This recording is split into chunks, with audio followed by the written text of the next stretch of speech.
Tashidelek, my dear Dharma brothers and sisters. First of all, I would like to thank Vajrayana Manjushri Center for giving me the opportunity to share this precious day with mothers all over the world and to offer some words of comfort and encouragement. I would also like to congratulate all mothers out there for your unconditional love and care, which is the greatest blessing of all. I'm not sure I can give advice to mothers around the world because they're all unique in their own way, already doing their best they can for their children, to make their children be the best version of themselves, molding them into kind and compassionate people as they grow up. In fact, if we talk about mother, the list of her qualities has no end, especially when we talk about the sacrifices she makes for her children and her boundless love for them. Yet I'll try to make it as short as possible. A mother is the most wonderful kind of being on this earth who loves us unconditionally, who will give up everything, even her life, for us. She showers us with love from the very beginning of our existence, from the moment we enter her womb. Thanks to her, our life starts with an experience of love and kindness. I'm sure all mothers out there can relate to me. I myself am a mother of 3 children. I have a daughter and 2 sons and have faced the same challenges that all mothers face. From the start of our 9 months pregnancy, we face all the challenges that come with it, like carrying a heavy belly around, and the nausea during the early months of pregnancy and the delivery itself. The pain that we go through during the process of delivery is something only a mother can understand. But once the baby is placed on our chest, there is this feeling one can't describe in words. And I remember during my first child's delivery, the doctor jokingly asked me, after having delivered her, "Would you want another child?" And I said, definitely, oh yes. Everyone there laughed, but it was the truth. Because there is the magic when you see your baby for the first time and you forget everything and you could do everything all over again. And our mothers must have felt the same when she had us.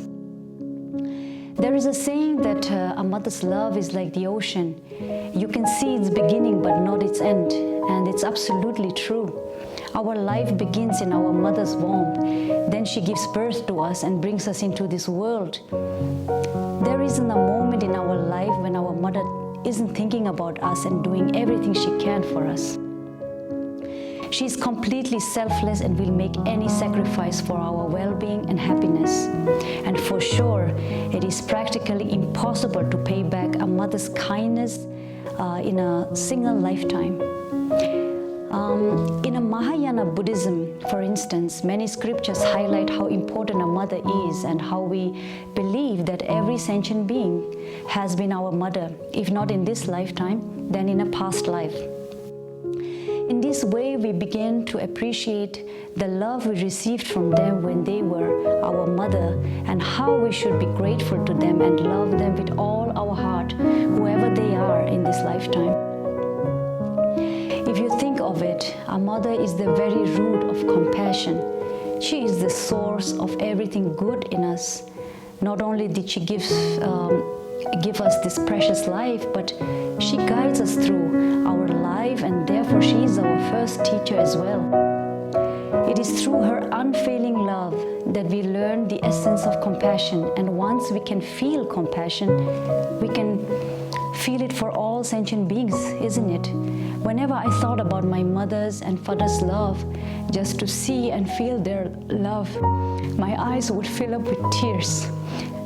But when I became a mother myself, I then really understood how precious a mother and her love and care are. And so the mother-child relationship is vital to the healthy development of a child. Mother is the epitome of love.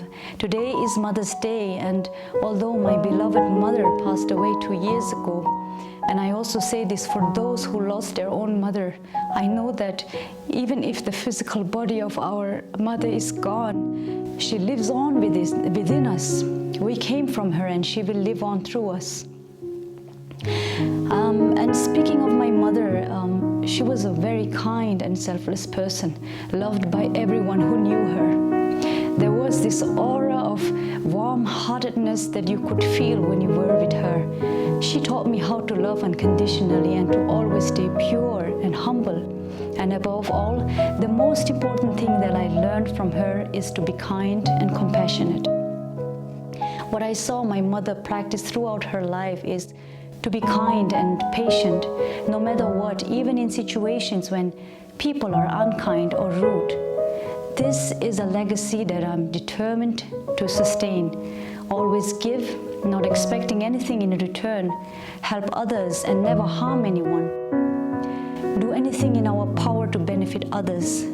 My mother was my heart, my soul, my strength, my inspiration, my everything. And so, I have a request. If you have a mom, tell her that you love her. Often we are so busy with our lives, and life sometimes seems like a race. We tend to neglect our mother and father along the way. We have to learn that it's truly important, that how precious this gift of life is, how precious is to have a family, and how swiftly it can be all gone in a moment. Everything is impermanent and nothing lasts forever. Therefore, let's try to live in the moment. At the end of the day, it's not what's in our pockets that matters, it's what's in our heart that truly matters. Love is just a word until someone comes and gives it a meaning, like our mother or father gave it a meaning. I know being a mother is not always easy. We go through all types of those challenges that only a mother can understand. And I'm sure you may also remember those months and years of breastfeeding and sleepless nights. We are in no way perfect and also don't have to be. I feel sometimes that some mothers put too much pressure and expectations on themselves and think everything has to be perfect. They have to be perfect, but that's not possible. None of us are perfect, but we can only try to work with our imperfections. Mothers have the ability to shape their children's heart, making them kind and compassionate. If every mother did this, then we'd be living in a more compassionate and peaceful world. To become a mother is not just the greatest blessing, but also the greatest responsibility. Not just for our kids, but for the wider world, how we shape the world and its future generations. Just like my mother taught me throughout my life, I have been sharing her lessons of life with my own children. I pray this message can be of help to some mothers at least, and I wish all the mothers good luck and much love and light, and a very happy Mother's Day.